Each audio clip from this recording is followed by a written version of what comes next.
Michael here at Raptors Media Day, another season about to begin for the Toronto Raptors, and it's interesting how quickly the offseason seems to go when you think back to the NBA championship just a couple of months ago, but a very busy offseason across the league, and even for the Toronto Raptors as a new face. The core is still the same, but a lot of new pieces being brought in, especially when you think about that young core that now is going to have to step up this season. Well, a lot of pieces that have been here for a while, but now never in with the responsibility they're going to have to take on, and Norm Powell would maybe be the closest of that group, who's already been a major significant piece, and we saw that certainly in the playoffs. But Jakob Poeltl, what can he deliver? What can DeLon Wright deliver? Now thrust into that obvious backup point guard role, unless Fred VanVleet really proves that he wants a bit of that. So I think there's going to be some competition in camp, but I think this team, one of the themes we're going to be watching all season is, can this young group, for such a stable team, they do have this young group of players that are going to be given the opportunity,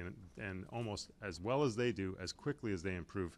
That's going to be the story of the season. We will find this out, hopefully, from Dwayne Casey, maybe not today, but over the course of the next few days out west in Victoria at training camp. But how much competition do you think there is in the starting lineup? Could it be just at the one spot when we think about the three, and whether it's Norm Powell or C.J. Miles? And could there be some competition even up front when we think about whether Jonas Valanciunas starts, or maybe Serge Ibaka's in the middle? Now you're looking for a four. Is there a lot of wiggle room, in a sense, right now in Dwayne Casey's mind? I think those two forward spots, and you mentioned back up behind Kyle Lowry, I think we can safely assume Kyle Lowry will get the bulk of the minutes at point guard.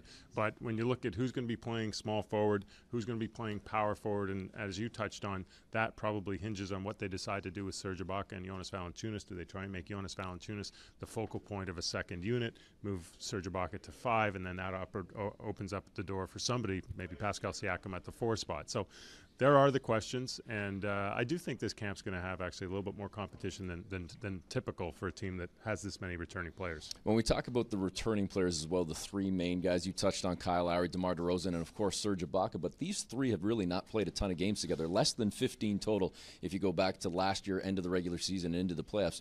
Do we know yet how good, or maybe how bad, those three could be?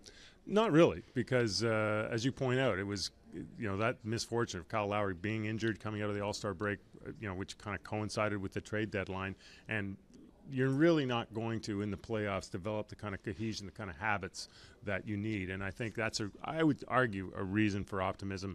I think anytime you have a chance to build more continuity and those good habits with your teammates can only help. So as much as this team sort of looks like the same team from last year, I think there could be some different themes emerging. Last one for you, looking big picture at the conference overall, maybe the league overall, a ton of movement, especially in the Western Conference. That said, there was obviously the significant trade between the Boston Celtics and the Cleveland Cavaliers. Does that change your opinion of maybe where the Raptors fall into the mix among the top, 3, 4, 5 teams in the East?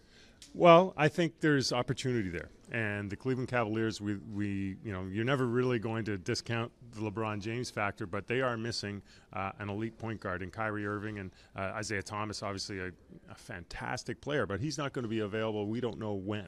And then Boston, very rare does a team that's in the conference finals turn over nearly half of their rotation, or maybe more than half of the rotation. So the talent is there in Boston, but how long will it gel? I think I think the Raptors' continuity, to the extent they have it, will be an advantage for them.